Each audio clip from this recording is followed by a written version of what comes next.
perkenalkan nama saya Tesalonika Sumakul dengan nomor induk mahasiswa 2006-1102-309 dari kelas 5B6 pada mata kuliah Bisnis Pariwisata. Saya merupakan anggota kelompok 4 dan saat ini saya akan membahas materi dari kelompok 3 dengan judul Strategi Pemasaran Destinasi Pariwisata Berkelanjutan.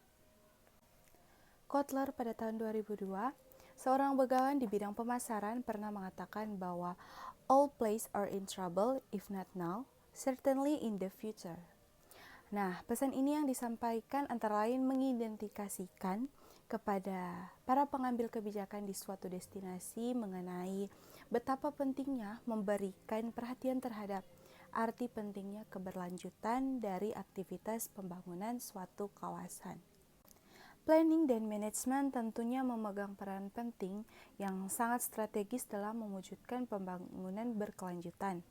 Pemasaran di sisi lain diharapkan dapat memberikan kontribusi yang berarti bagi upaya mewujudkan cita-cita pembangunan berkelanjutan ini.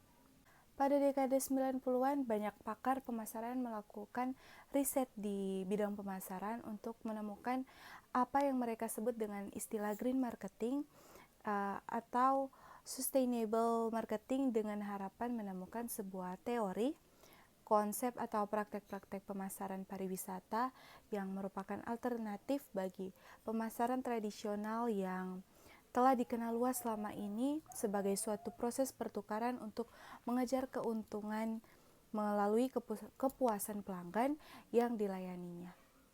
Nah, strategi pemasaran destinasi pariwisata berkelanjutan ini dapat dibagi ke dalam 4 tahapan, yakni yang pertama tahapan identifikasi, yang kedua tahapan formulasi strategi, ketiga tahapan implementasi dari strategi yang dimaksud, dan yang keempat tahapan monitoring dan evaluasi terhadap hasil-hasil yang dicapainya. Yang pertama tahap identifikasi. Nah, pada tahap identifikasi ini semua pihak yang berkepentingan atau stakeholders diajak agar mereka memahami bagaimana strategi pemasaran yang diadopsi akan memberikan kontribusi yang berarti terhadap terwujudnya pembangunan pariwisata berkelanjutan. Dalam hal ini, strategi pemasaran yang dirancang diharapkan dapat mengendalikan kelima variabel pembangunan pariwisata berkelanjutan, yakni yang pertama tempat atau lokasi pengembangan, kedua waktu yang tepat, ketiga aksesibilitas, keempat portofolio produk wisata yang akan dikembangkan, dan yang kelima edukasi dan sosialisasi bagi semua pemangku kepentingan atau stakeholders. Selanjutnya perlu dibangun kesadaran bahwa itu memberikan sejumlah keuntungan, di antaranya terjaminnya keberlanjutan dari destinasi pariwisata yang bersangkutan dan keuntungan yang dapat diraih sangat dipengaruhi oleh daya tarik lingkungan pariwisata yang terjaga dan terawat dengan baik, menghindari atau mengurangi pengeluaran biaya investasi dan biaya operasional yang tidak perlu sebagai akibat terjadinya kerusakan lingkungan. Nah, selanjutnya kepatuhan terhadap peraturan perundang-undangan yang berlaku itu untuk mencegah timbulnya kesan negatif yang berkembang luas memenuhi harapan wisatawan yang semakin tinggi. Kesadaran terhadap isu lingkungan dapat dijadikan sebagai sumber keunggulan daya saing pariwisata dari destinasi bersangkutan dan terwujudnya lingkungan bisnis pariwisata yang menguntungkan semua pihak. Pemasaran destinasi pariwisata perlu dilihat dari 2 tingkat atau level.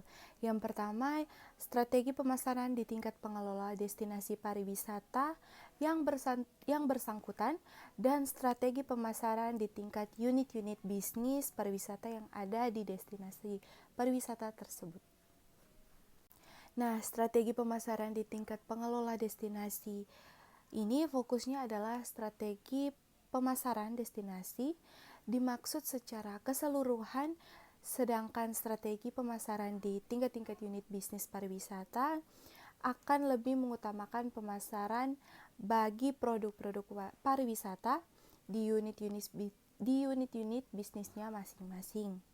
Karena itu diperlukan koordinasi yang baik di sebuah lini dan di sebuah tingkat agar strategi yang ditetapkan baik di tingkat destinasi maupun di tingkat unit-unit usaha dapat menjadi efektif mencapai sasarannya. Strategi pemasaran yang diadopsi oleh suatu destinasi pariwisata selanjutnya dapat dijadikan sebagai wahana untuk mewujudkan konsep pembangunan pariwisata berkelanjutan atau sustainable tourism development di suatu destinasi pariwisata. Yang kedua, tahap formulasi strategi pemasaran. Destinasi pariwisata sebagaimana diungkapkan sebelumnya, formulasi strategi pemasaran di suatu destinasi pariwisata juga dibagi dua tingkatan, yakni tingkat pengelola destinasi pariwisata itu sendiri dan di tingkat unit-unit bisnisnya sendiri. 3 hal yang perlu diperhatikan dalam merumuskan strategi pemasaran di tingkat destinasi, yaitu yang pertama, menetapkan visi dan misi dari destinasi pariwisata yang sudah menjadi kesepakatan bersama dan para pemangku kepentingan yang ada di destinasi pariwisata bersangkutan. Yang kedua, berbasis kepada visi pariwisata, para eksekutif pemasaran di destinasi tersebut merumuskan strategi pemasaran dan promosi yang akan dilaksanakan oleh destinasi pariwisata yang dimaksud. Yang ketiga, perumusan strategi pemasaran di tingkat destinasi harus melibatkan semua pemangku kepentingan atau stakeholders yang ada di destinasi tersebut. Selanjutnya, secara lebih spesifik, strategi pemasaran di tingkat destinasi dapat dibagi ke dalam dua kelompok. Yang pertama, strategi promosi, dan yang kedua, strategi fasilitasi.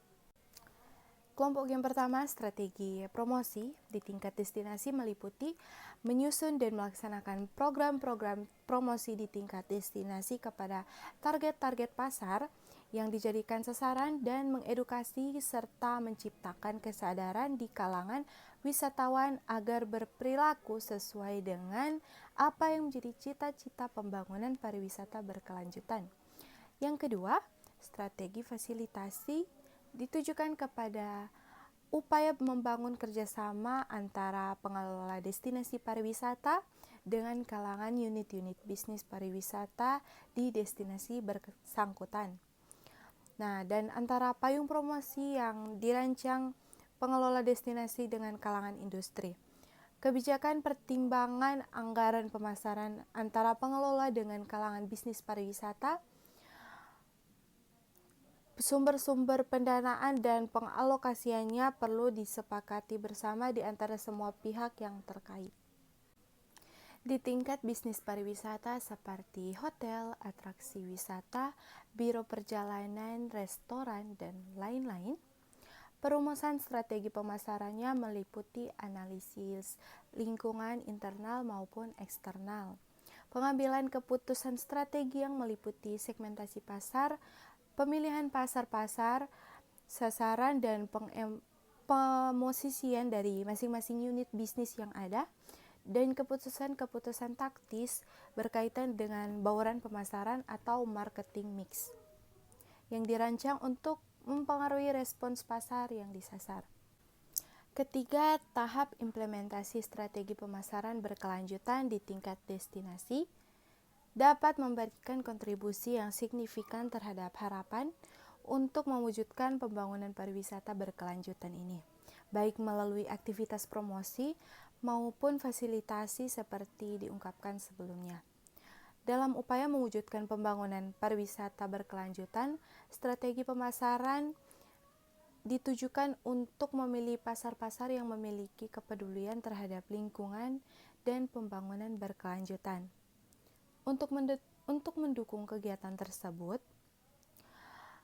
diperlukan kerjasama dan koordinasi yang erat antara unit-unit bisnis pariwisata yang ada di destinasi yang bersangkutan dengan pengelola destinasi pariwisata di destinasi tersebut, yang diwujudkan dalam bentuk kebijakan produk, kebijakan harga, kebijakan saluran distribusi, pemasaran, dan kebijakan promosi yang berorientasi kepada konsep berkelanjutan. Kita akan membahas kebijakan produk dalam merancang bauran produk atau product mix atau portofolio produk di suatu destinasi pariwisata. Perlu diperhatikan beberapa faktor penentu keberhasilan dalam mewujudkan cita-cita pembangunan destinasi pariwisata berkelanjutan, yakni antara lain desain dan bahan-bahan yang digunakan untuk membangun fasilitas wisata yang sesuai dengan konsep pembangunan pariwisata berkelanjutan.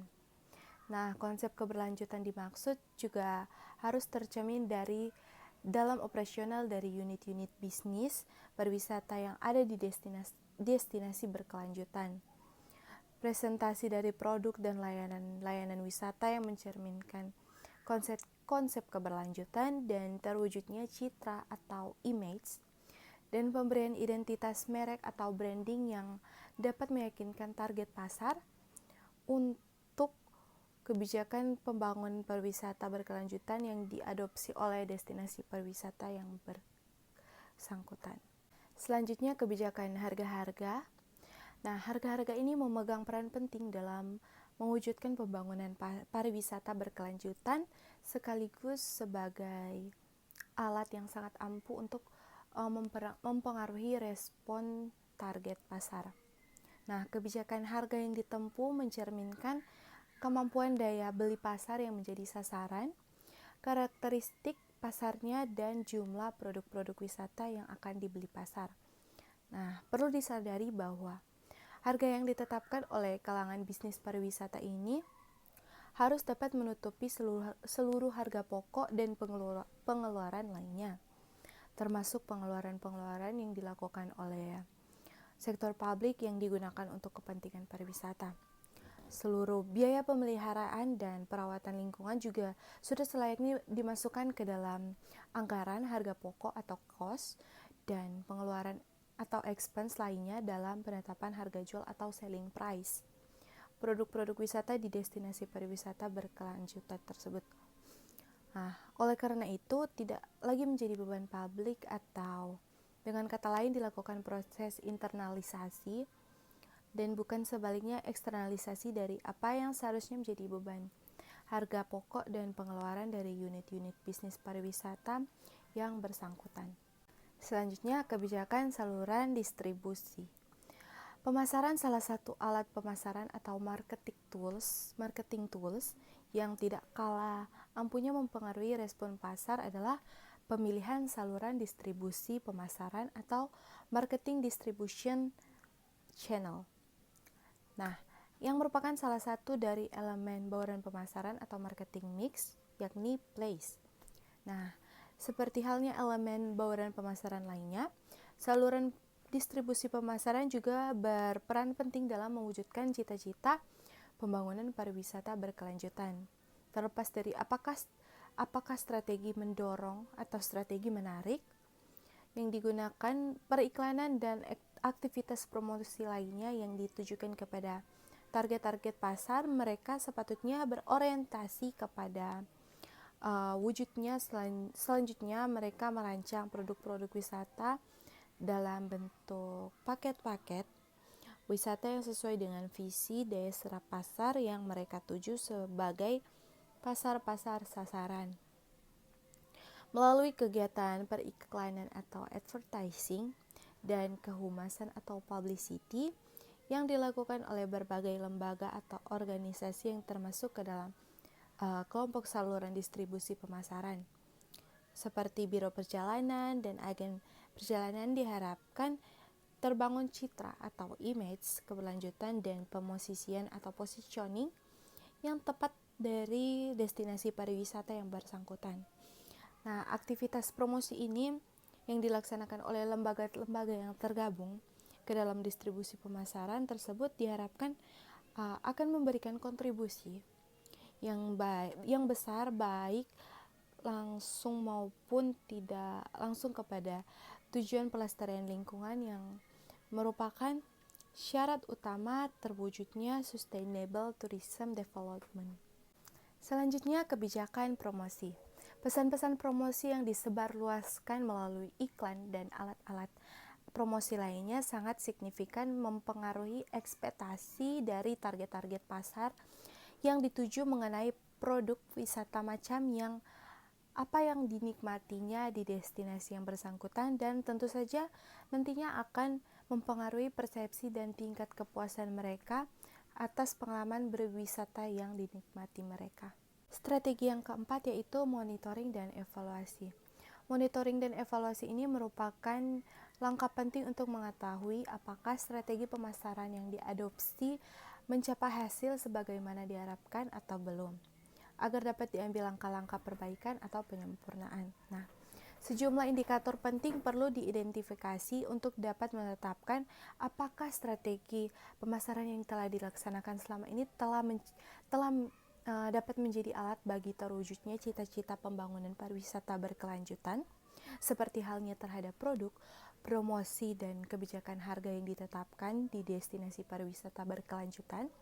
Monitoring dan evaluasi juga dilakukan pada dua tingkatan, yakni di tingkat pengelola destinasi pariwisata dan di tingkat unit bisnis yang di destinasi wisata tersebut. Di tingkat pengelola destinasi pariwisata, beberapa langkah monitoring dan evaluasi yang dapat dilakukan antara lain meliputi monitoring persepsi wisatawan mengenai produk atau pelayanan destinasi yang bersangkutan secara keseluruhan untuk memastikan tingkat kepuasan mereka selama menikmati produk dan layanan yang di destinasi tersebut. Kedua, monitoring persepsi masyarakat di destinasi yang bersangkutan untuk meyakinkan bahwa apa yang menjadi harapan mereka dapat terpenuhi sehingga dukungan masyarakat luas dalam dapat tetap terjaga dengan baik. Yang ketiga, menjaga citra atau image positif dari destinasi pariwisata bersangkutan sejalan dengan dinamika pasar dan persaingan yang dihadapi. Yang keempat, pelaporan ke berbagai pihak terkait berkenaan dengan hasil-hasil monitoring dan evaluasi yang dilaksanakan, agar semua pihak terkait secara proporsional dapat mengambil langkah-langkah yang tepat demi keberhasilan destinasi pariwisata yang dimaksud sesuai peran dan fungsi mereka masing-masing. Nah, selanjutnya di tingkat unit-unit bisnis yang ada di daerah tujuan wisata yang bersangkutan, aktivitas monitoring dan evaluasi yang dilakukan oleh masing-masing unit bisnis yang ada seperti hotel, biro perjalanan, restoran, transportasi, dan lain-lain ditujukan untuk memastikan bahwa produk dan layanan yang dikelolanya telah berhasil mencapai tujuan sesuai kriteria keberhasilan usaha yang telah ditetapkan oleh masing-masing unit usaha pariwisata yang bersangkutan. Aktivitas monitoring dan evaluasi yang dilakukan umumnya di antara lain meliputi yang pertama, analisis kinerja masing-masing unit bisnis yang ada, apakah sudah memenuhi tuntutan para pemangku kepentingan yang ada atau belum. Yang kedua, sistem monitoring dan evaluasi yang sifatnya eksternal untuk memastikan apakah kepentingan dan harapan pihak-pihak eksternal terhadap unit-unit bisnis yang sudah ada sudah terpenuhi dengan baik atau belum. Yang ketiga, proses monitoring yang bersifat internal yang lebih banyak ditujukan untuk melihat apakah rencana-rencana bisnis atau lebih spesifik di bidang pemasaran sudah berjalan sesuai rencana atau belum. Dan yang keempat, pengukuran dan penilaian dan pelaporan kinerja unit-unit bisnis yang ada secara keseluruhan kepada pihak-pihak terkait untuk mengetahui apakah kinerjanya sudah mencapai tujuan atau belum, serta langkah-langkah perbaikan yang perlu segera diambil untuk mencapai pariwisata yang berkelanjutan. Nah, secara keseluruhan tantangan-tantangan dan kendala-kendala yang dihadapi Indonesia dalam sektor kepariwisataan seperti masalah infrastruktur, masalah-masalah sumber daya manusia, dan masalah perlindungan bagi kelestarian lingkungan perlu memerlukan solusi dan penanganan yang tepat dan benar, apalagi di era liberalisasi perdagangan saat ini. Indonesia juga harus memiliki kesiapan dalam menghadapinya, terutama liberalisasi perdagangan jasa sektor kepariwisataan baik di tingkat global maupun di tingkat regional. Oleh karena itu, segala upaya dan strategi yang positif dari pemerintah Indonesia untuk meningkatkan daya saing sektor kepariwisataan di bidang pemasaran sangat diperlukan. Sekian dari saya, terima kasih.